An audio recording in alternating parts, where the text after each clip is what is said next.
What's going on, guys? Welcome back to the channel for another video. Today we'll talk about how to get more contact dunks if you're a big man. So if you watched my previous video for contact dunks for slashers, it's going to be pretty much the same. The only difference is with this one, I got clips that I'm really using a center build, so you can really see the actual execution. But we'll still run through stuff like what's the minimum requirements and some tips like right badges and how to execute it. I'll give you some tips as well on how to stop contact dunks. So without further ado, let's get into it.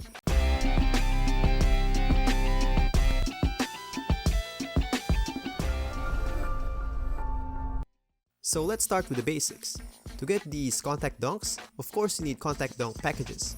And for you to get those packages, you need these requirements.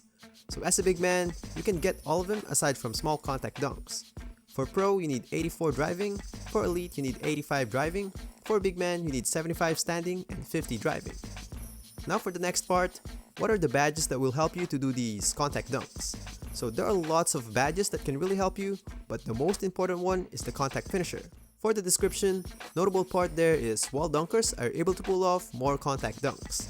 So I just want to make it clear that what it meant is it increases the frequency of your contact dunks compared to normal dunks. It doesn't give you variety of contact dunks. That's the job of dunk packages. So here's some minor badges that can help you indirectly, but not as much as contact finisher. First one, Relentless Finisher, because it reduces the stamina requirement for you to do contact dunks. Another one, Slither Finisher, because we all know that Slither Finisher let us do more dunks than layups. Of course, the more dunk attempts, the more chances of getting contact dunks, but it doesn't really help you convert normal dunks to contact dunks. Now for the upgrades, Contact Finisher will be always Hall of Fame. I assume that you're a paint beast or whatever build that has a big chunk of finishing on the pie chart.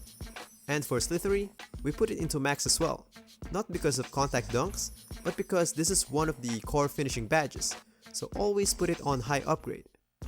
And for Relentless, yes, it helps you do more contact dunks, but there are other badges that are really more important. I'll recommend to put it on bronze minimum and silver at max only. So before we go to the next part, just wanna invite you guys to follow me on Twitter. I'm starting to make this page active, so there's another way to notify you guys if there's a new video. You can message me as well, but only for business, cross promotions, or other stuff related to that only. I prefer questions about the game in the actual video comment section, so others can see. And just want to promote this page as well, NBA 2KW. They offer these amazing My Player Builder, 2K news and updates, and a lot more. It's really cool. Link will be in the description. Now for the fun part, the execution. The most important thing to understand about contact dunks is you can't really force it. Even you have the best badge setup and you know what to do, you must be in the perfect setup for you to do it. Because it takes you plus your defender to be in the perfect spot and timing to do this. So for the defender, he must be somewhere around that low charge zone.